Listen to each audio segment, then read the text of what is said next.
안녕하십니까. 박훈탁TV입니다. 중국 경제는 결국 역대 최대의 다단계 사기입니다. 중국 부동산에 집중 투자하는 자산관리 상품 WMP는 다단계 사기입니다.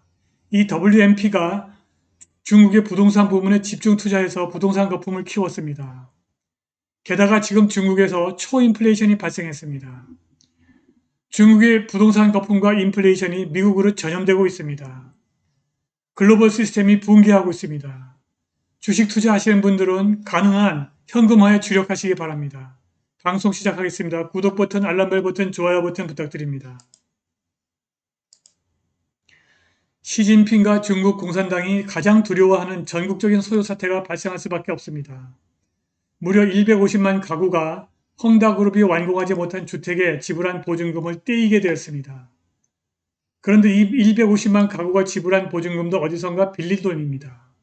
결국 수천만 수억 명의 소요 사태가 발생할 수밖에 없습니다. 헝다 파산의 파장은 여기서 그치지 않습니다. 대부분의 소액 투자자들이 자산관리 상품 WMP에 투자했는데 이것이 주로 부동산 개발업체에 투자했습니다. 헝다를 비롯한 모든 부동산 개발업체가 무너지고 있습니다. 중국은 역대 최대 다단계 사기이고 이 전체 사기 구조가 무너지고 있습니다. 소요 사태가 체제 변형으로 이어질 가능성이 매우 높습니다.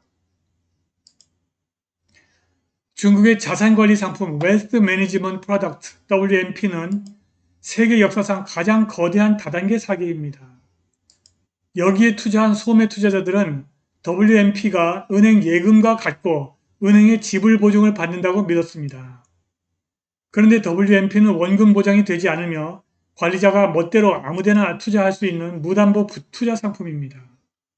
거의 모든 WMP 펀드는 부동산 부문에 투자되었습니다. 바로 이것이 부동산 부문의 거품을 만들었고 이자도 감당할 수 없는 최악의 개발 낭비로 이어졌습니다. WMP 소매 투자자가 투자금 회수를 신청하면 관리자는 더 많은 WMP를 판매해서 만든 자금으로 투자금을 상환하게 됩니다.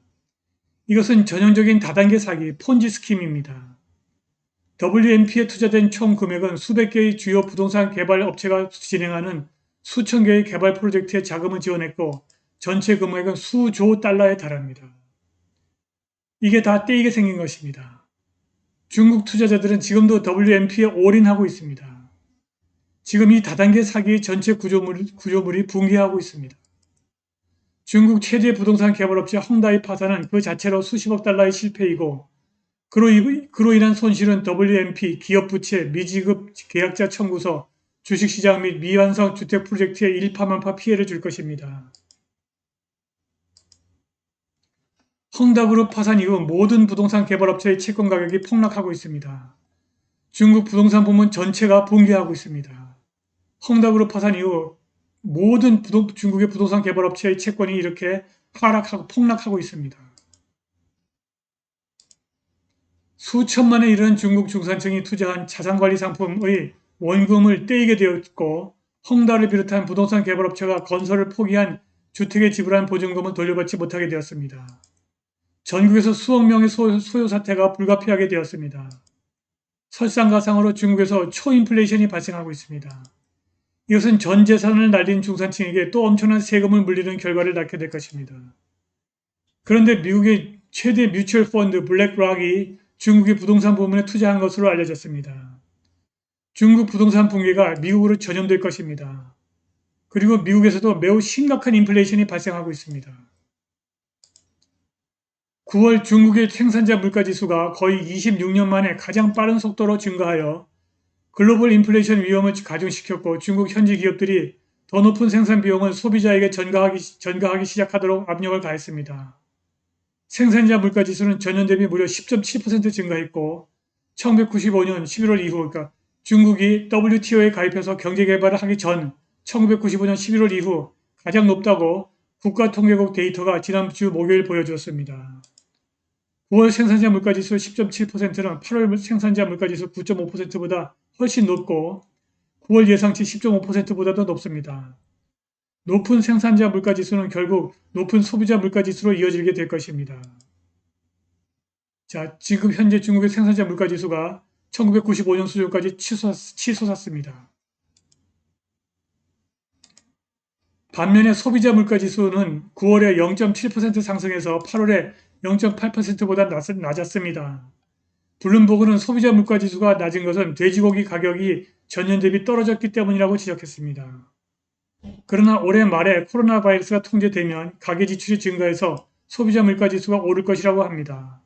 홍콩의 차이나 르네상스 증권의 거시 및 전략 연구 책임자 브루스 팽은 생산자 물가지수와 소비자 물가지수의 차이가 커졌다는 것은 생산자 부문이 상승하는 비용을 소비자 부문으로 전가하도록 더 큰 압력을 가한다는 것을 의미한다고 말했습니다. 상황은 훨씬 더 심각해질 것입니다. 석탄 가격과 생산자 물가지수의 사이의 역사적 상관관계가 유지된다면 9월의 생산자 물가지수가 연평균 10.7%에서 30% 이상으로 치솟게 될 것입니다. 자, 이것이 중국의 석탄 선물지수입니다. 석탄 선물지수가 이렇게 수직으로 치솟았습니다.